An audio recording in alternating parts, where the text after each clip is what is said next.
11월 2일 성령 강림 후 제21주 추수감사주일 주일 아침 공동 2부 예배를 시작하겠습니다.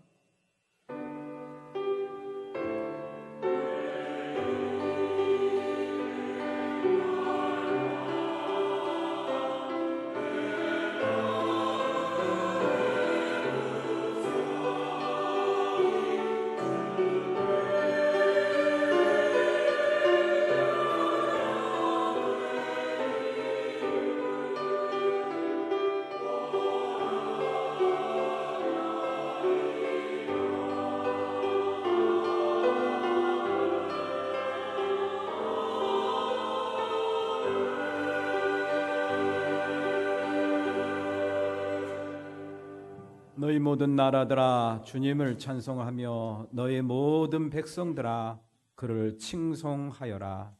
우리에게 향하신 주님의 인자하심이 크고 주님의 진실하심은 영원하다. 아멘.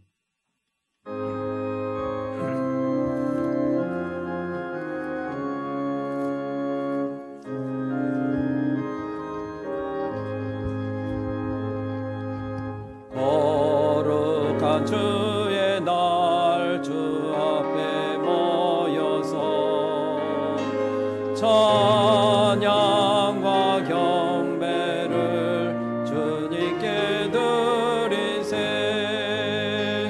주님의 크신 사랑 놀라운 주의 은혜 귀하신 주께 영광을 돌리세.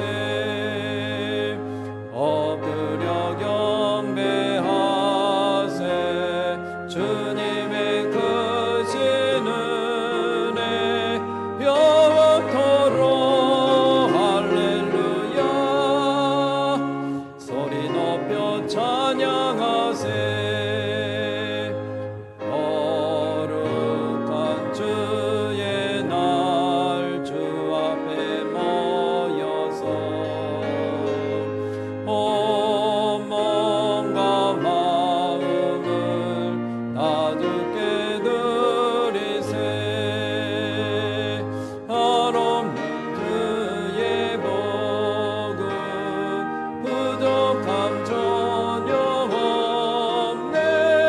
귀하신 주께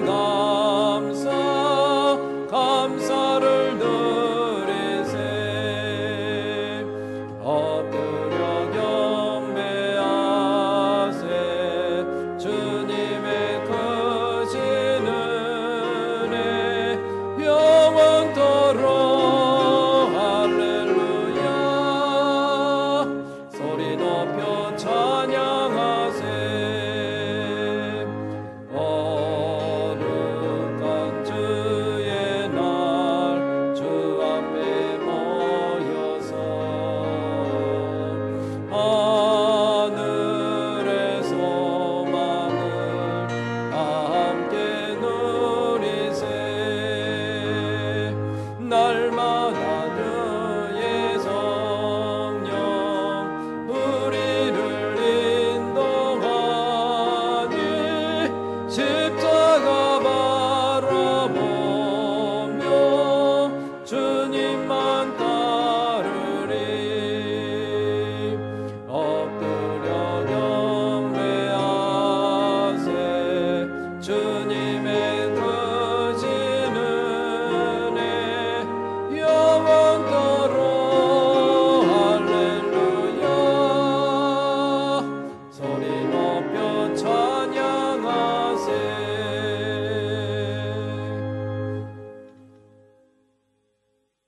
하느님께 감사하라. 그는 선하시며 하느님께 감사하고 그의 이름을 불러 아뢰며 그들이 광야에서 방황하며 거주할 성읍을 찾지 못하고 이에 그들이 근심 중에 하느님께 부르짖으니 하느님의 인자하심과 행하신 이 일을 찬송하여라. 주린 영혼에게 좋은 것으로 채워주신다. 아멘.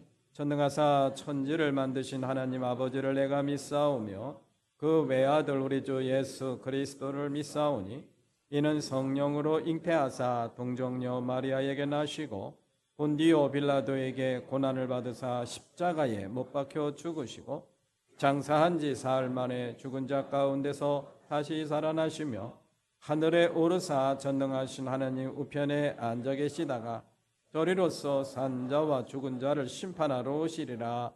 성령을 믿사오며 거룩한 공예와 성도가 서로 교통하는 것과 죄를 사하여 주시는 것과 몸이 다시 사는 것과 영원히 사는 것을 믿사옵나이다.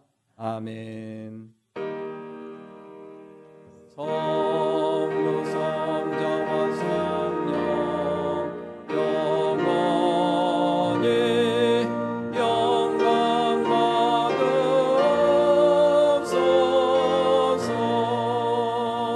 대처로 지금까지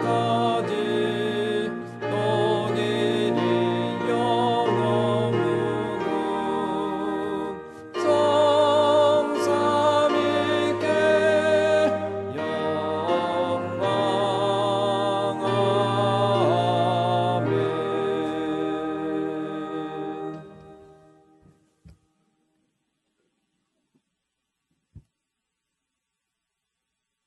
사랑과 은혜가 충만하신 하나님 아버지, 하느님의 거룩한 날 우리를 예배의 자리로 불러주시고 감사와 찬양으로 하느님을 높일 수 있게 하심을 진심으로 감사를 드립니다. 특별히 오늘 오후 예배는 추수감사 찬양제로 하느님께 영광 돌리는 날입니다. 지난 한 해 동안 변함없는 사랑으로 지켜주시고 삶의 크고 작은 일들 속에서 은혜를 경험하게 하신 하느님께 모든 감사와 찬양을 올려드립니다. 우리 모두의 찬양을 기뻐 받아주시고 늘 주님을 찬양하며 동행하는 삶을 살게 하여 주시옵소서. 주님, 한 주일 동안 우리를 지켜주시고 가정과 직장, 일터와 학업의 자리마다 평안을 주신 하느님께 감사를 드립니다. 삶의 바쁨 속에서도 우리를 보호하여 주시고 모든 일정을 마치며 이 시간 다시 하느님 앞에 나오게 하시는 주님의 은혜에 감사를 드립니다. 우리의 지난 일주일을 돌아보며 하느님께서 동행하셨음을 기억하고 감사의 고백으로 오늘 예배의 문을 열게 하여 주시옵소서. 하느님, 각국의 지도자들이 모여 에이펙 정상회담을 진행하였습니다. 나라 간의 관계가 얽혀 있지만 그 모든 회의와 결정 위에 하느님의 지혜가 임하게 하시고 이 회담이 평화와 협력의 회담이 되게 하여 주시옵소서. 하느님께서 창조하신 세상이 서로를 돕고 존중하며 평화로운 관계 속에서 인류 공동의 번영을 이루는 방향으로 나아가게 하여 주시옵소서. 한반도에도 하느님의 평화가 임하며 남과 북이 대립이 아닌 화해와 대화의 길을 걷게 하시고 이 땅이 하느님의 평강으로 덮이게 하여 주시옵소서. 창조주 하느님, 지금 지구가 기후 변화와 온난화로 매우 신음하고 있습니다. 사람의 탐욕으로 인해 오염되고 훼손된 자연을 불쌍히 여겨 주시옵소서. 우리로 하여금 이 땅을 다스리되 파괴하지 않고 하나님의 창조 질서를 지키는 청직이 된 마음을 갖게 하여 주시옵소서. 일상의 작은 선택에서도 절제와 사랑을 실천하게 하시고 우리의 삶이 하나님의 주신 피조세계를 회복하는 통로가 되게 하여 주시옵소서. 자비로우신 하느님, 지금 우리 사회는 경제적으로 매우 어려운 시기를 지나고 있습니다. 물가 상승과 고용 불안, 또 경기 침체 속에서 걱정과 불안으로 하루하루를 살아가는 이웃과 성도들이 많습니다. 하느님, 그들의 삶의 위로와 소망의 빛을 비추어 주시고 믿음의 눈으로 하느님의 공급하심을 신뢰하게 하여 주시옵소서. 우리의 필요를 아시는 하느님께서 각 가정마다 또 우리 교회마다 풍성한 은혜로 채워주시길 간절히 원합니다. 하느님, 이 시간 몸이 연약한 교우들을 위하여 하느님께 기도드립니다. 육체의 아픔과 질병 속에서도 하느님을 바라보게 하시고 치료에 하느님께서 친히 찾아가 위로하시며 회복의 은혜를 베풀어 주시옵소서. 병상에 있는 교우들의 믿음이 흔들리지 않게 하시고 그들이 가족에게도 평안과 소망을 허락하여 주시옵소서. 특별히 청년들의 취업과 미래의 문제를 하느님 앞에 올려드립니다. 치열한 경쟁과 불확실한 현실 속에서도 낙심하지 않게 하시고 하느님께서 준비하신 길을 신뢰하게 하여 주시옵소서. 그들의 걸음을 인도하시어 각자에게 주신 재능과 소명이 세상 속에서 빛을 발하며 하느님 나라를 이루는 도구가 되게 하여 주시옵소서. 하느님을 의지하는 믿음의 청년들이 되게 하시고 그들의 삶에 새 힘과 비전을 더하여 주시옵소서. 사랑의 하느님, 오늘 말씀을 전하실 목사님께 성령의 기름을 부어 주시옵소서. 입술을 통하여 선포되는 말씀이 우리의 마음을 새롭게 하고 지친 영혼이 위로받으며 혼란한 세상 속에서도 믿음의 길을 굳건히 걸어가게 하여 주시옵소서. 말씀을 듣는 저희가 순종의 결단으로 응답하며 삶의 현장에서 복음의 증인으로 살아가게 하여 주시옵소서. 하느님 아버지, 우리 예배가 단지 형식적인 감사가 아니라 삶 전체를 주님께 드리는 진실한 감사가 되게 하여 주시고 풍성함 속에서도 교만하지 않게 하시며 부족함 속에서도 감사할 수 있는 믿음을 허락하여 주시옵소서. 감사와 찬양이 끊이지 않는 교회, 서로 사랑하고 섬기는 공동체로 세워주시옵소서. 예배를 위해 헌신하는 모든 봉사자들에게 하느님의 은혜를 더하여 주옵소서. 그들의 수고가 사람의 눈에 드러나지 않더라도 하느님께서 기억하시고 축복하여 주시며 그들의 헌신이 교회를 세우는 거룩한 향기가 되게 하여 주시옵소서. 모든 영광을 하느님께 올려드리며 우리의 구주 예수 그리스도의 이름으로 기도드립니다. 아멘. 신 우리 아버지, 그 이름을 거룩하게 하여 주시며 그 나라를 오게 하여 주시며 그 뜻을 하늘에서 이루신 같이 땅에서도 이루어 주십시오. 오늘 우리에게 필요한 양식을 내려주시고 우리가 우리에게 죄 지은 사람을 용서하여 준 것 같이 우리의 죄를 용서하여 주시고 우리를 시험에 들지 않게 하시고 악에서 구하여 주십시오. 나라와 권세와 영광은 영원히 아버지의 것입니다. 아멘.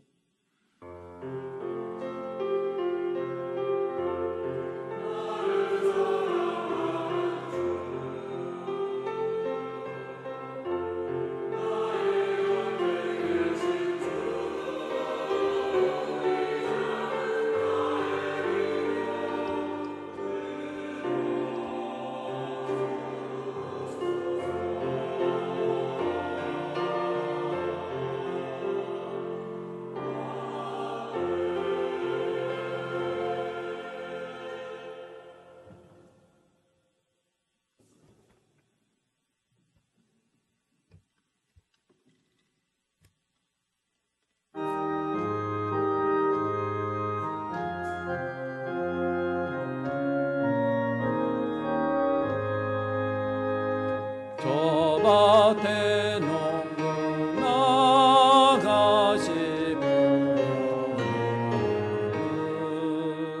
주 크신 능력 내려 잘 길러주셨네.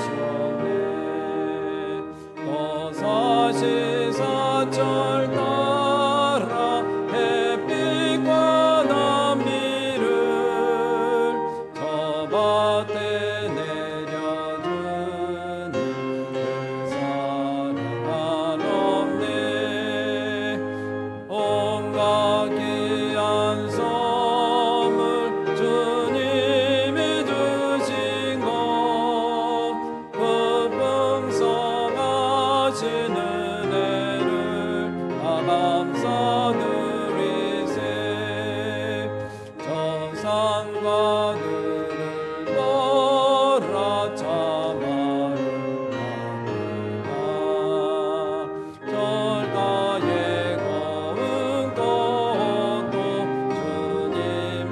솜씨라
모두 일어나셔서 요한복음 8장 1절부터 11절 말씀 나누어 봉독하도록 하겠습니다.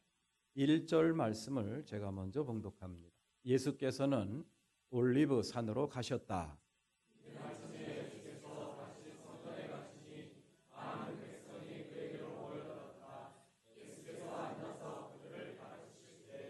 율법학자들과 바리새파 사람들이 간음을 하다가 잡힌 여자를 끌고 와서 가운데 세워놓고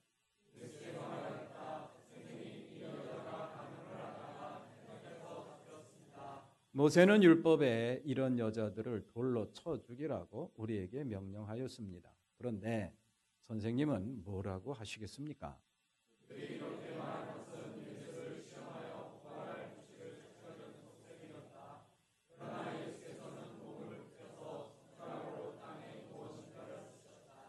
그들이 다그쳐 물으니 예수께서 몸을 일으켜 그들에게 말씀하셨다. 너희 가운데서 죄가 없는 사람이 먼저 이 여자에게 돌을 던져라. 이 말씀을 들은 사람들은 나이가 많은 이로부터 시작하여 하나하나 떠나가고 마침내 예수만 남았다. 그 여자는 그대로 서 있었다.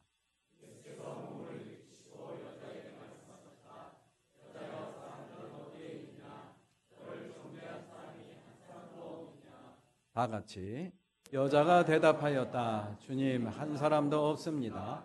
예수께서 말씀하셨다. 나도 너를 정죄하지 않는다. 가서 이제부터 다시는 죄를 짓지 말아라. 아멘.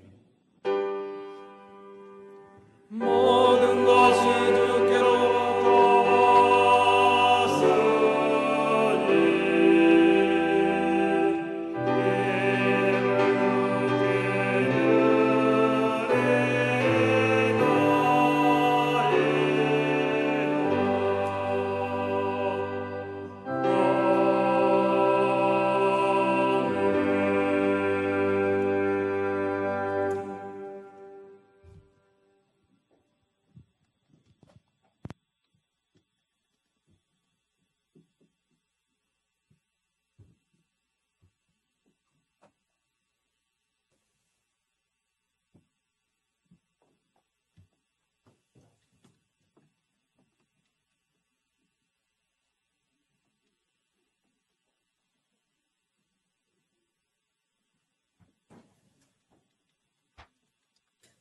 금주 묵상 말씀입니다. 너희 가운데서 죄가 없는 사람이 먼저 이 여자에게 돌을 던져라. 요한복음 8장 7절 말씀입니다. 돌을 들고 여인에게 돌을 던져 죽게 하려는 사람들, 너희는 괜찮니? 라는 예수님의 점잖은 말씀이시죠. 예. 이 말씀이 우리에게 주는 의미가 뭔가 오늘 본문 말씀 마음에 깊이 묵상하고 했으면 좋겠습니다. 오늘 오후 예배는 문화부 주관으로 2025 추수감사절 찬양축제로 진행을 합니다. 준비해 주신 문화부 감사드리고요. 좀 일찍 시작하겠습니다. 오후 예배가 보통 2시인데 20분 먼저 시작할 테니까 시간 잘 유념하셔서 1시 40분까지 모두 모여주시기를 바랍니다. 다음 주일 오후 예배는 연합속회 예배로 드립니다. 3속, 5속 식구들 주관해 주시고요. 오병진 장로께서 설교 준비해 주시겠습니다. 문화부 공지사항입니다. 성탄절 성탄 칸타타 시작합니다. 다른 때는 못하더라도 이 성탄절 칸타타에 참여해서 한번 봉사하고 싶다. 의미 있는 성탄절을 맞이하고 싶다라는 생각이 있으신 교우들께서는 이번에 함께 참여해 주시면 고맙겠습니다. 문화부장이신 선미숙 권사, 성가대장이신 박태영 권사에게 문의하셔서 함께 해 주시기를 바랍니다. 11월 9일 다음 주부터 연습을 하도록 합니다. 사회봉사부에서 사랑의 동전 모으기를 합니다. 송년 또 성탄절을 맞이해서 불우한 이웃들을 생각하는 그런 절기이기도 하죠. 불우 이웃들을 돕는데 사용될 텐데 여러분들 집에 있는 동전 가지고 오시면은 그렇게 사용하도록 하겠습니다. 다음 주일날 그리고 16일까지 동전을 수집합니다. 수원 영통지방의 여성교회 연합회 개사회를 다음 주일 오후 4시에 영통에 있는 온육교회에서 모입니다. 다음 주에 한 번 더 공지하도록 하겠습니다. 만나국수데이, 만남과 나눔 국수, 우리 교회에 아주 소중한 그러한 이렇게 소문난 그러한 잔칫날이기도 합니다. 매주 두 번째 토요일 날 하는데요. 11월 8일 날 낮 12시부터 1시 교회 식당에서 합니다. 여러분들도 참여하셔도 되고요. 주변의 이웃들을 모시고 오셔서 대접도 하시고 또 선교도 또 이렇게 전도도 할 수 있는 그런 기회가 되시기를 바랍니다. 신앙 공동체를 위해서 연합여성교회에서 오늘 중식 봉사해 주시고요. 그리고 김영수 장로, 그리고 김현옥 권사께서 여러분들 중식에 드실 떡을 제공해 주셨습니다. 감사드립니다. 제7회 매여울 행복한 마을 음악회를 한 달 뒤에 합니다. 한 달 뒤에 하는 음악회를 이렇게 박스까지 만들어서 광고하는 것은 다 이유가 있습니다. 그만큼 담임 목사님의 관심 사업이라는 그런 뜻이기도 합니다. 그러니까 여러분들 유념하셔서 이렇게 꼭 관심 갖고 기도해 주시고 참여해 주셨으면 좋겠습니다. 전도지 들고 나가서 전도하는 것도 중요하지만 이런 행사를 통해서 우리 지역에 있는 주민들과 접촉할 수 있는, 소통할 수 있는 기회를 갖는다는 거 아주 소중한 일입니다. 그래서 이번에는 컨셉을 클래식으로 했습니다. 수원 남성합창단 그리고 가람첼로, 우리 서지연 집사가 활동하고 있는 첼로 동호회이기도 합니다. 그리고 우리 동장님이 오셔서 또 이렇게 기타 치는 동호회에 오셔서 노래를 해주신다고 했습니다. 그리고 테너와 소프라노 저명한 성악가를 초청해서 클래식 음악회를 준비하도록 할 테니까 여러분들 많이 관심 갖고 시간 비워두셨으면 고맙겠습니다. 기도드리겠습니다. 자비로우시고 은혜가 풍성하신 하나님 아버지 감사합니다. 지난 한 주간도 은혜 가운데 저희들을 지켜주시고 오늘 거룩하고 복된 날 주님을 마주하며 예배할 수 있도록 은혜 베풀어 주시니 감사드립니다. 특별히 오늘 이렇게 추수감사 주일로 지키고자 합니다. 지난 1년 동안 우리 하나님께로부터 받은 모든 은혜를 이 한 시간 기억하게 하여 주시고 이 한 시간도 감사드릴 수 있는 그런 시간이 되게 하옵소서. 이 한 시간도 저희들 예배하는 자에게 내려주시는 충만하신 은혜, 이 자리에 참여한 모든 권속들 모두 받고 돌아갈 수 있도록 이 자리와 이 시간을 축복하여 주시옵소서. 무엇보다도 저희들 심령 속에 남아있는 근심 걱정 두려운 마음들, 어두웠던 마음들 다 물리쳐 주시옵소서.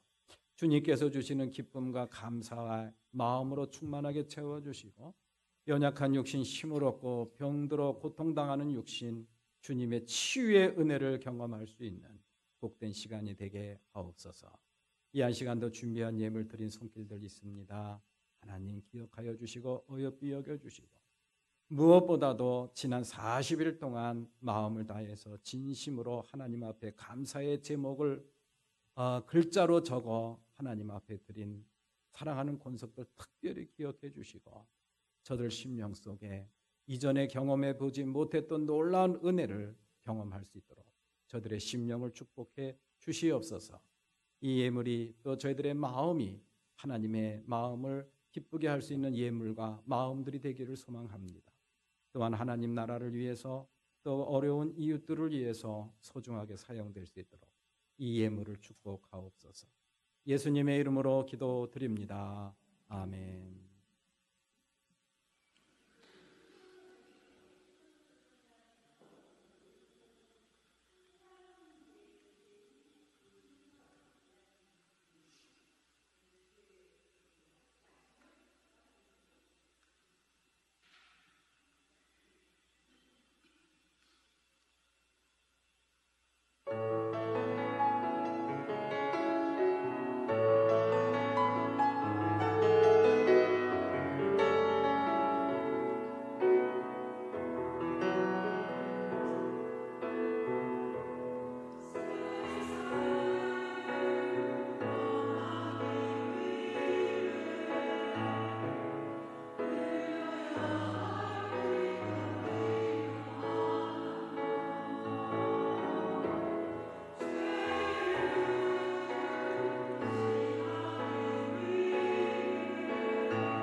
예수님처럼 아름답고 복된 찬양 은혜 많이 받았습니다. 감사합니다.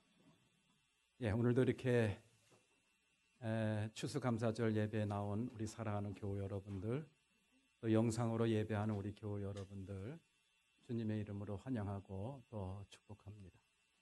우리 한 시간 다 같이 앞뒤 좌우를 보시면서 사랑합니다, 축복합니다 인사 나누시겠습니다.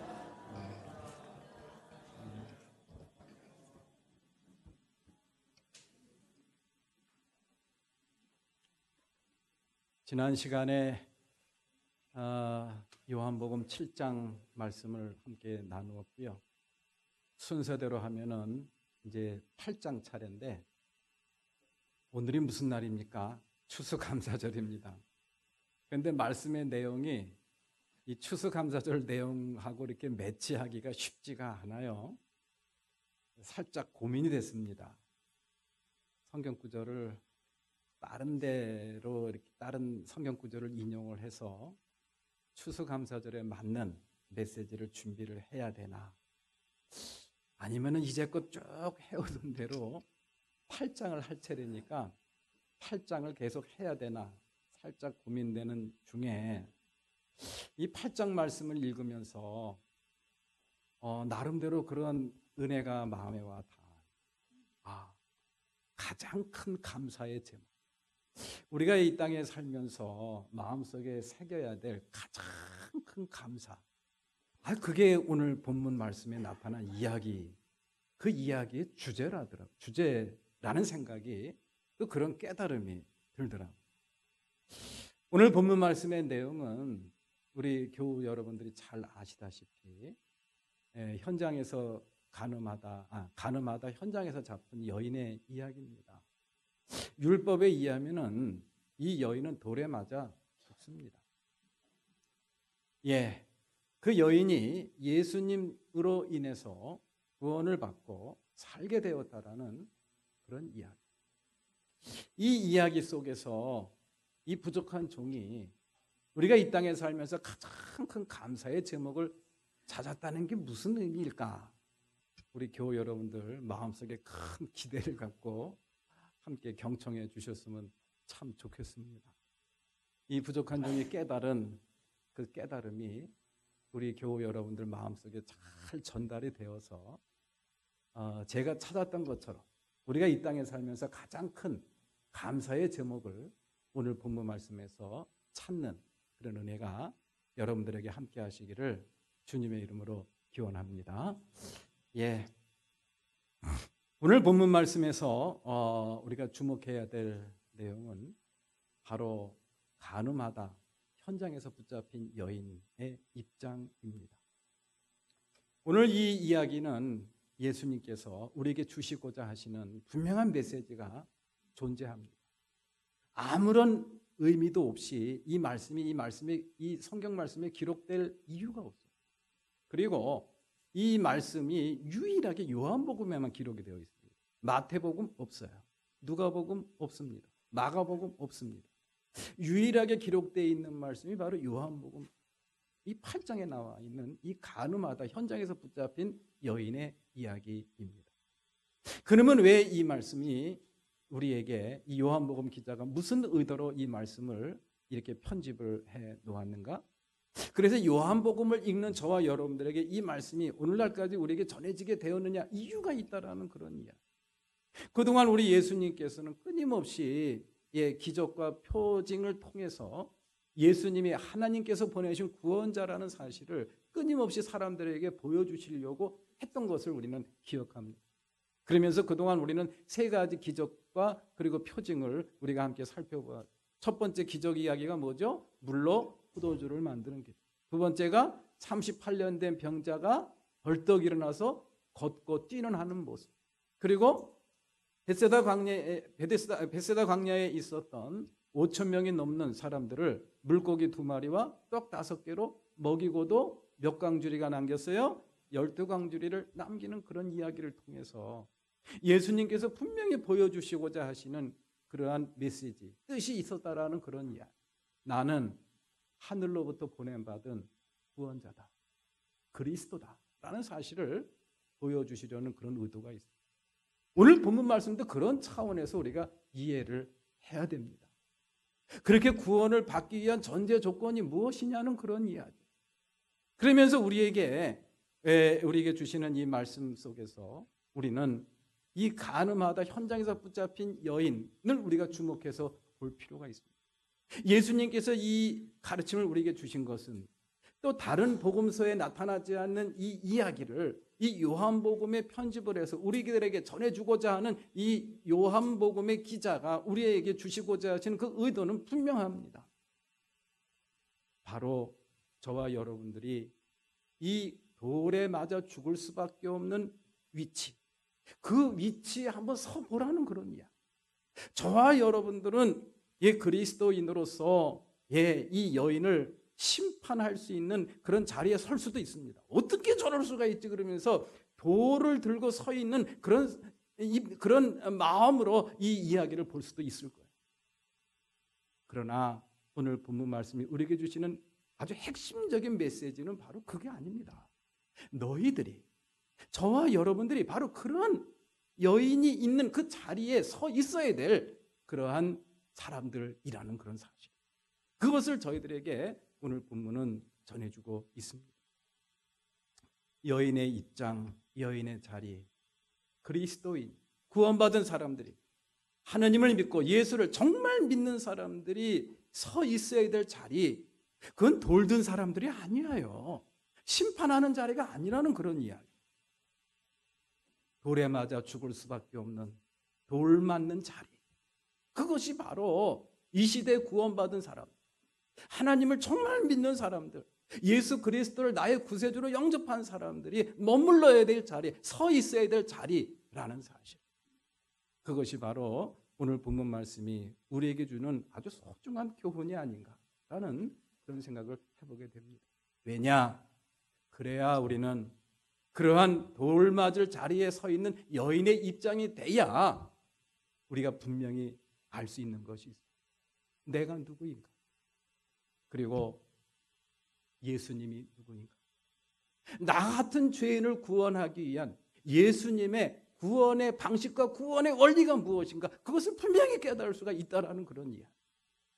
그렇지 않고 행여 내가 저 여인 내가 돌로 때려 죽여야 되겠다라는 그러한 마음으로 돌을 들고 서 있는 그런 사람의 입장에 우리가 서 있다고 한다면은 은혜 못 받습니다. 이 말씀이 저와 여러분들에게는 별 의미가 없다라는 그런 이야기. 오늘 본문 말씀 속에서 저와 여러분들 돌 맞는 자리에 서 있었던 여인, 그 여인의 입장으로 우리가 감정이입을 한번 시켜봤으면 좋겠어요. 그래서 내가 누구인가? 그리고 나 같은 죄인을 살려주신 예수는 과연 어떤 분인가? 도대체 나 같은 죄인, 돌에 맞아 죽을 수밖에 없는 죄인인 나를 살리신 그 믿음의 원리, 구원의 원리는 과연 무엇인가? 그것을 이해한 시간 함께 마음에 새길 수 있는 그런 시간이 되시기를 주님의 이름으로 기원합니다. 그래서 제가 깨달았던 내용, 이 세상에서 우리가 놓치지 말아야 될 가장 큰 감사의 제목이 이거였구나 라는 것을 함께 공감할 수 있는 그런 시간이 되기를 주님의 이름으로 기원합니다. 자, 오늘 본문 말씀에서 돌 맞을 자리에 있었던 이 여인의 그러한 자리, 그 자리가 우리에게 주는 아주 소중한 그런 교훈이 있습니다. 그것은 바로 무지지지라는 그런 한자어로 표현할 수가 있어요. 무지지지, 모른다는 것을 아는 것. 이것이 바로 참 지식이다라는 그런 소크라테스의 말을 이 한자어로 이렇게 표현을 한 겁니다. 그 PPT 있어요? 예. PPT가 없나 보군요. 예. 내가 모른다는 것을 아는 것. 그것이 바로 참 지식이다라는 그런 소크라테스의 유명한 이야기. 이것은 소크라테스만 남긴 말이 아니에요. 무지지지. 없을 무 알지. 어조사지 알지. 그래서 알지 못하는 것. 무지. 알지 못하는 것을 아는 것.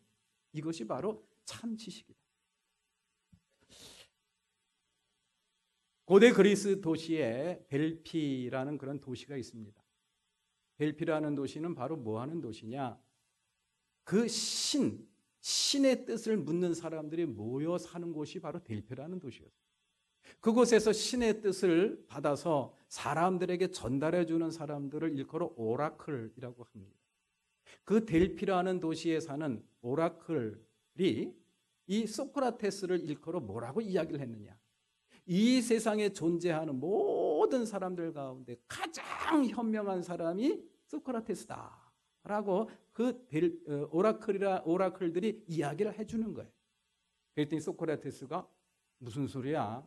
내가 제일 현명한 사람이라고? 제일 똑똑한 사람이라고?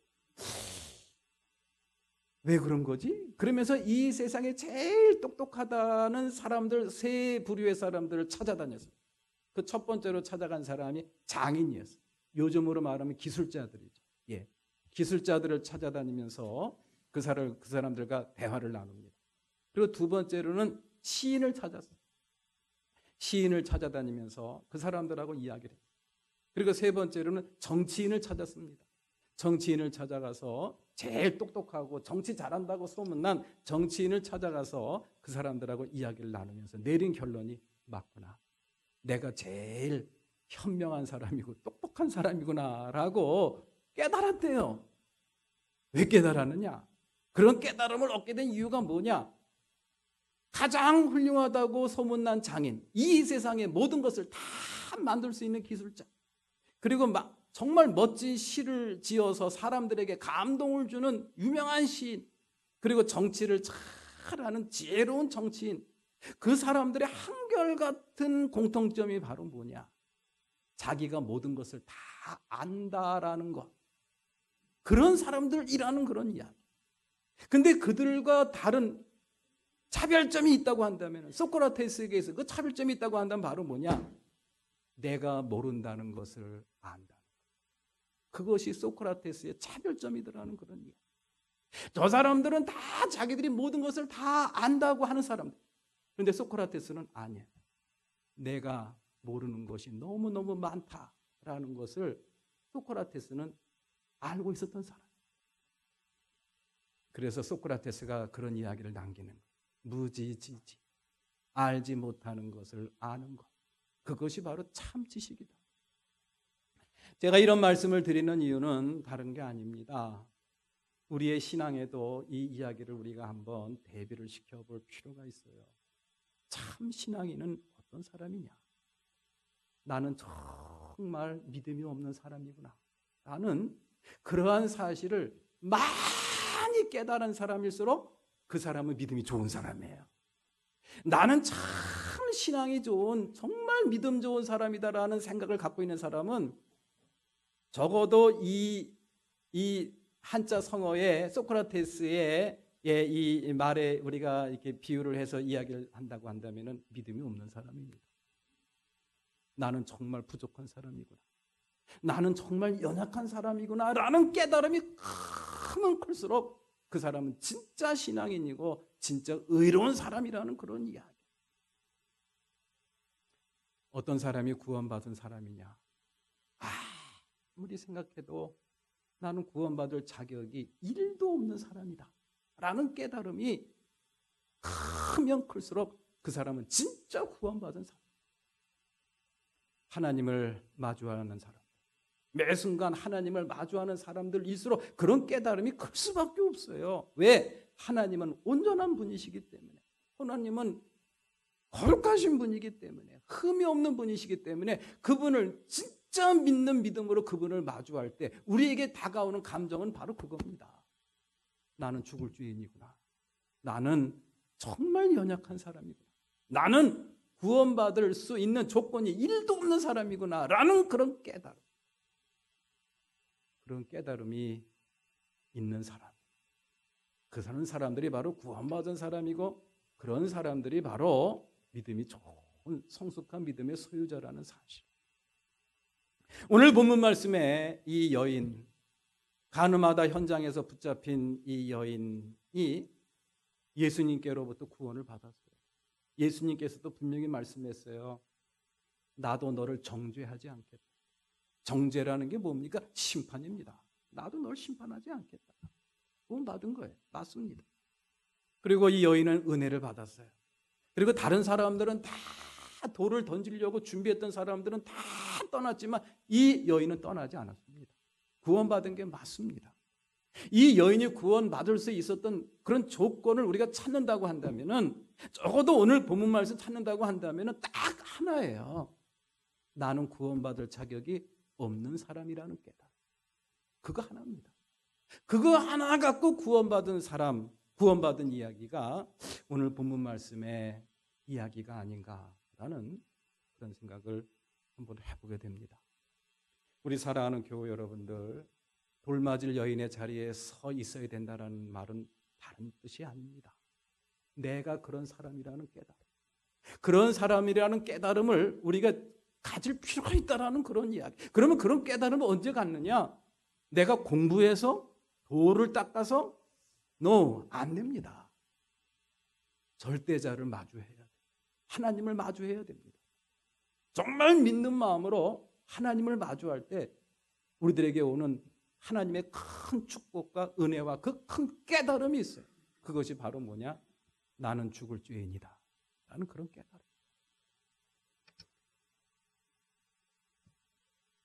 이사야서 6장 5절 말씀에 그런 말씀이 있어요.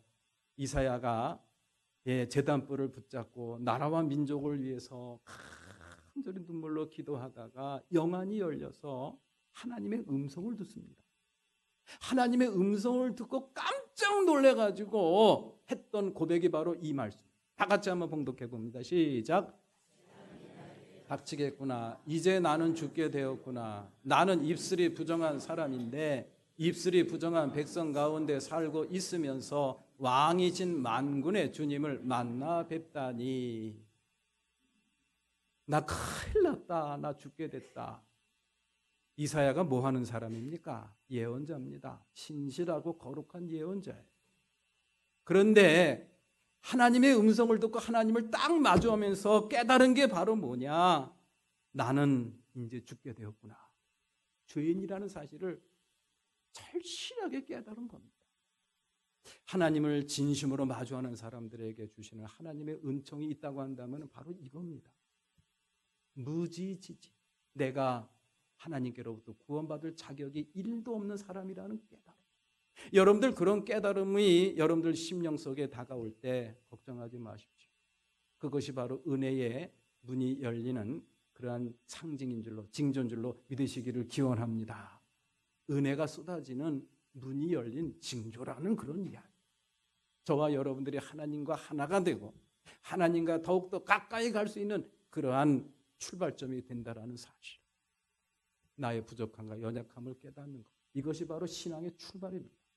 이것이 바로 구원의 출발입니다. 이것이 바로 하나님의 충만하신 은혜를 입을 수 있는 기회라는 그런 이야기. 이 여인이 구원받을 수 있었던, 또 구원받았던 유일한 조건이 있다고 한다면 그겁니다. 나는 죄인입니다. 죽어마땅한 죄인입니다. 80년대 교계 신학계를 풍미했던 구약 신학자를 제가 알고 있어요. 광노순 교수님이라고 아주 유명하신 대전에 있는 모건 신학대학교에서 구약을 가르치던 교수님이셨는데 문익환 목사님의 제자이시기도 합니다. 이분의 강연을 제가 들었어요. 이분의 책을 보기도 했습니다만 강연이 아직도 귀에서 맹맹 돕니다. 재미난 이야기. 어떤 이야기냐? 어떤 신부님이, 아주 거룩한 신부님, 로만 칼라를 늘 차고 다니고 사람들한테, 주민들한테 존경을 받고 이렇게 살고 있었던 아주 신실한 신부님이 계셨는데, 그 신부님이 매일같이 성당 창문 밖을 내다보면서 마음속에 품고 있었던 꿈이 있습니다. 그 꿈이 바로 뭐냐? 그 길 건너에 술집이 하나 있었는데 그 술집에서 접대부 역할을 하는 한 예쁜 여인, 그 여인을 매일같이 창문 너머로 보면서 언제 저 여자하고 한번 잡았으면 참 좋겠는데 그러셨대요. 근데 신부님이니까 갈 수가 없잖아요. 자기가 하고 싶은 대로 할 수가 없잖아요. 그런데 그 성당 그 길 건너에 있었던 그 술집에 있는 그 접대부는 매일같이 창문 밖으로 그 신부님을 바라보면서 나는 저 신부님처럼 왜 살지 못할까? 나도 저 신부님처럼 정말 하나님 앞에 의롭고 신실하고 주민들한테 다른 사람들한테 존경받는 그런 삶을 살았으면 참 좋겠는데 이러면서 마음속에 그런 꿈을 품었대. 그러다가 그 술집 접대부도 죽고 같은 날 그 신부님도 세상을 떠나셨대. 그리고 하나님 앞에 가서 심판을 받게 됐다. 하나님이 어떻게 심판을 하셨을까요? 여러분들 숙제입니다. 신부님은 아주 거룩한 옷을 입고 거룩한 말을 하는 존경받는 신부지만 마음속에 품고 있었던 것은 저 여자와 언제 하룻밤 자보나. 그 여인은 나는 언제 저 신부님처럼 거룩한 삶을 살 수 있나. 마음에 품은 게 다른 거예요. 겉으로 보이는 것과 마음에 품은 게 다르더라는 그런 이야기. 조재훈 권사님, 하나님이 어떻게 심판해야 돼? 아직도 잊어버려지지가 않아요. 그 이야기가. 이 이야기가 저에게 다가오는 것은 신부나 그 창녀나 다 똑같구나. 이 세상에 존재하는 그 어떤 사람도 죄로부터 자유로울 수 있는 사람은 한 사람도 없고 잘난 체하지 말라는 그런 이야기. 목사라고 신부라고 잘난 체하지 말라는 그런 이야기. 똑같다라는 그런 이야기. 우리의 이야기입니다. 죄로부터 하나님 앞에서 자유로울 사람은 이 세상에 한 사람도 존재하지 않습니다. 하나님을 진심으로 마주하는 사람들은 그런 깨달음이 옵니다. 나는 죄인이구나. 나는 목사지만 그래도 나는 구원받지 못할 죄인이구나. 나는 안수받은 장로지만 그래도 나는 구원받지 못할 죄인이구나. 이런 깨달음. 정말 소중한 깨달음이에요. 왜? 그게 바로 구원받을 수 있는 조건이거든요. 그런 깨달음이 없으면 구원 못 받습니다. 매일같이 돌 들고 누구 때려 죽일 사람 없나 눈에 불을 켜고 그런 사람이 된다라는 그런 사람 구원 못 받습니다. 언제 어디서나 나는 죄인입니다. 라는 그런 소중한 깨달음. 그것이 바로 오늘 본문 말씀에서 이 돌 맞는 자리에 있었던 여인의 심정이 아니었습니다. 그것이 우리에게 주는 소중한 교훈이 아닐까라는 생각을 다시 한번 해보죠. 자, 그러면은 우리 예수님께서는 그 여인을 어떻게 구원하셨나? 그런 여인을 구원하시는 그러한 원리는 과연 무엇인가? 율법으로는 구원하지 못합니다. 율법으로는 이 여인은 돌에 맞아 죽어야 돼요. 돌에 맞아 죽는 게 율법입니다. 율법의 가르침입니다. 그러니까 율법에 의하면 여인은 죽어야 돼요. 구원 못 받습니다. 근데 예수님은 구원했어요. 그 예수님이 구원하시는 방법이 뭐냐? 획기적입니다. 그래서 예수님을 싫어하는 거예요. 누가? 율법학자들. 율법을 무시하거든요. 율법을 무시하고 그 율법에 의하면 죽어야 될 여인인데 이 예수님은 그 여자를 살려내는 거예요. 내가 죄인이라는 깨달음 하나로 살려내더라는 그런 예. 그러니까 율법학자들은 예수님이 너무너무 싫은 거예요. 예수님이 살려낸 방식과 원리는 뭔가? 이거를 설교를 하려면 오늘 하루 종일 해야 됩니다. 마태복음 13장 말씀에 보면은 밀과 가라지, 알곡과 가라지 말씀이 나와요. 알곡과 가라지 이야기가 뭐냐? 이 알곡을 이렇게 씨앗을 뿌려가지고 심어놨는데 나중에 보니까 이렇게 보니까는 이삭이 나는데 보니까 그 밀이삭 가운데 알곡 가운데 뭐가 있어요? 가라지가 막 피어나더라는 거예요. 논에 피 피어나듯이. 처음에는 몰랐는데 이삭이 피니까 그것이 구분이 되더라는 그런 이야기. 그랬더니 종이 뭐라 그래요? 주인님, 저 가라지 뽑아낼까요? 그랬더니 주인이 뭐라 그랬어요? 그러지 말라 그랬어요. 왜 그러지 말라 그런 거예요? 알곡도 뽑히니까. 밀도 같이 뽑히니까. 저는 근데 그 말씀이 다르게 와 닿아요. 어떻게 다르게 와 닿느냐? 한번 따라해서 보시죠. 가라지는 끝까지 가라지다. 가라지는 끝까지 가라지다. 가라지는 알곡이 될 수가 없는 거예요. 가라지는 처음부터 가라지고 알곡이 될 수가 없는 그런 처지입니다. 죄로부터 자유롭지 못한, 자유로울 수 없는 저와 여러분들의 처지가 이 가라지와 같은 처지예요. 그렇지 않습니까? 그런데 우리 예수님께서는, 우리 하나님께서는 저와 여러분들을 구원하는 방식을 바꿔주셨어요. 어떻게 바꿔주셨나? 그 가라지를 알곡으로 바꿔주신 거예요. 죄의 노예로부터 종로로 탈 수밖에 없는 저와 여러분들을 하나님의 양자로 삼아주셨다라는 게 바로 그런 뜻이 아니겠습니까? 우리의 근원을 바꿔주신 거예요. 그 바꿔주신 원리가 바로 뭐냐? 착하게 살아야 된다? 의롭게 살아야 된다? 죄 짓지 말아야 된다? 40일 금식 기도해야 된다? 신학대학 가서 공부해야 된다? No, 그런 거 아닙니다. 뭐예요? 요한복음 3장 16절 말씀, 다 아는 말씀, 다 같이 한번 봉독합니다. 시작. 외아들을 주셨으니 이는 그를 믿는 사람마다 멸망하지 않고 영생을 얻게 하려는 것이다. 아멘. 이는 그를 뭐하는 사람마다? 정말 다행이죠. 이는 그를 믿는 사람마다. 예수 믿으면 돼요. 예수 믿으면 우리의 근본을 고쳐주십니다. 공부 많이 해야 된다. 착한 일 많이 해야 된다. 다른 사람들한테 흠잡히면 안 된다. 이른다고 한다면은 이 말씀이 얼마나 부담됩니까? 이 세상에 구원받을 사람 한 사람이라도 있을까요? 없습니다. 믿으라 하는 그런 일. 이것을 갖다가 한자로 이신득의라고 합니다. 한번 따라서 해보세요. 이신득의. 이신, 믿음으로. 득의, 의롭다 함을 입는다라는 것. 그러한 믿음을 정말 갖고 있는 사람들은 삶이 변합니다. 이 세상에 그 어떤 것도 부럽지 않습니다.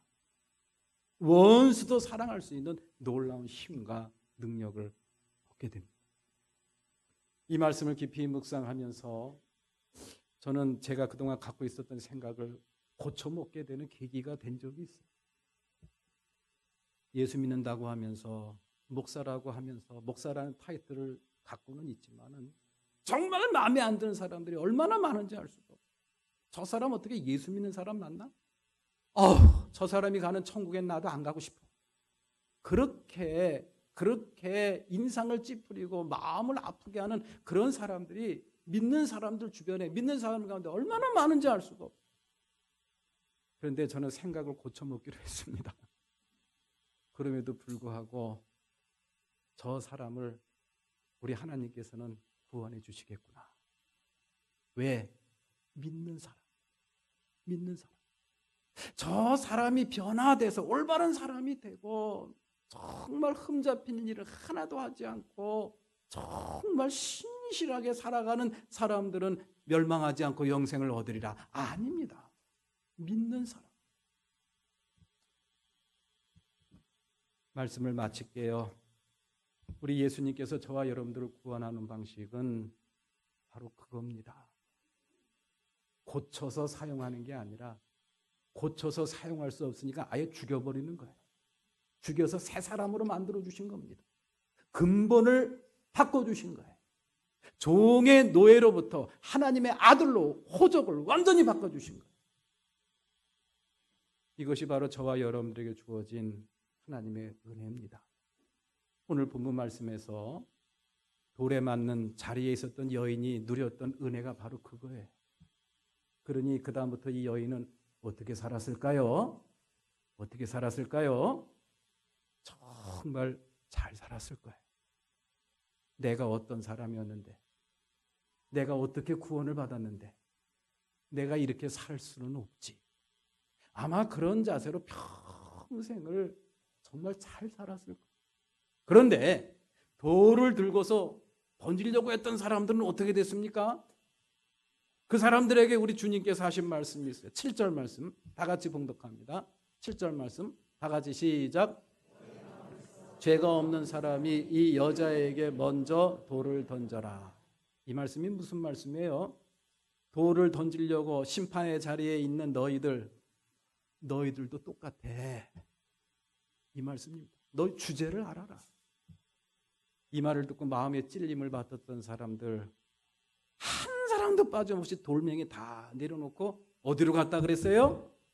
집으로 갔다 그랬어요. 왜 집으로 갑니까? 예수님께 와야지.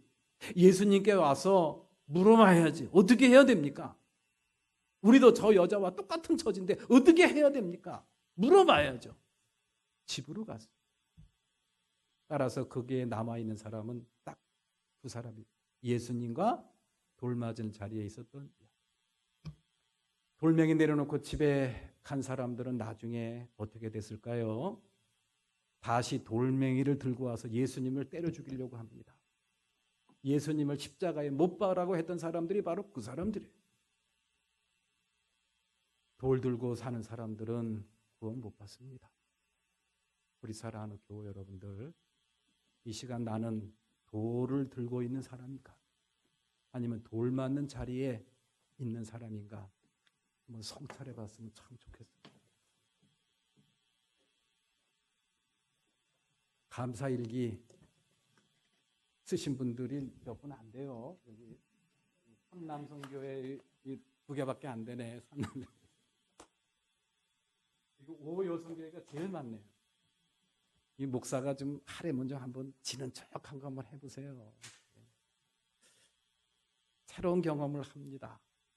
40일 동안 감사일기 좀 밀려가지고 한꺼번에 쓴 적도 있습니다. 저도. 제일 많이 쓴 게 나라 걱정, 에이펙 관세 협정. 하나님께서 잘 이렇게 이 나라 지켜주실 줄로 믿습니다. 그러면서 감사합니다 했던 기도 제목이 많았고, 그리고 또 하나가 있어요. 어떻게 내가 예수 믿게 되었을까? 어떻게 내가 구원받은 사람이 될 수 있었을까? 그게 새삼스럽게 느껴져요. 내가 어떻게 예수를 믿었을까? 내가 어떻게 구원받은 사람이 됐을까? 내가 어떻게 목사가 돼서 감히 설교할 수 있는 그런 자리에 세워주셨나? 감사한지 모르겠어요. 왜요? 내가 부족한 걸 너무 잘 알거든요. 너무 부족한 걸 잘 알거든요. 우리 사랑하는 교회 여러분들, 무엇보다도 무슨 감사 제목을 썼는지 제가 안 볼 겁니다만은 우리가 마음속에 품고 있어야 될 감사, 내가 서 있어야 될 자리, 그 자리에 서 있는 것, 그게 가장 큰 감사의 제목이 되시기를 축원합니다. 그래야 됩니다. 돌 든 사람 되지 마세요. 돌 맞는 자리에 서 있으십시오. 그게 바로 은혜 받는 자리고, 그게 바로 구원받은 사람들의 자리입니다. 다 같이 일어나서 찬양하시겠습니다.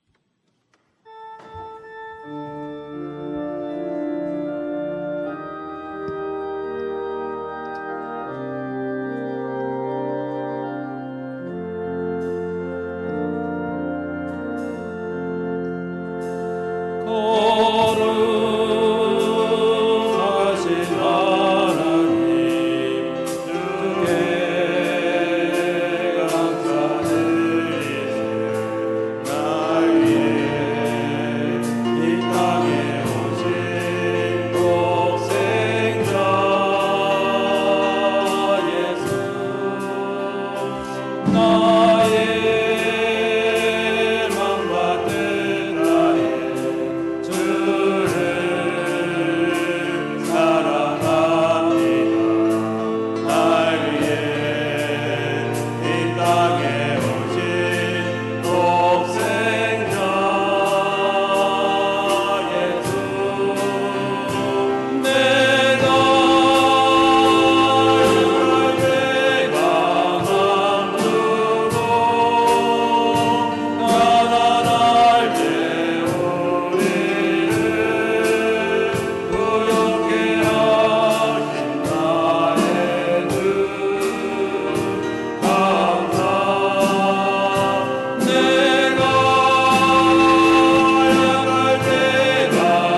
한번 가라지는 영원한 가라지밖에 될 수밖에 없는 그러한 존재, 그러한 존재로 살아갈 수밖에 없었던 저희들, 우리 예수님을 통해서 그 가라지를 알곡으로 만들어 주시는 그 구원의 역사, 믿음으로 인하여 그 구원의 역사가 이루어진다는 사실을 믿고 그 은혜 가운데 머물게 해주신 것 얼마나 감사한지 모르겠습니다.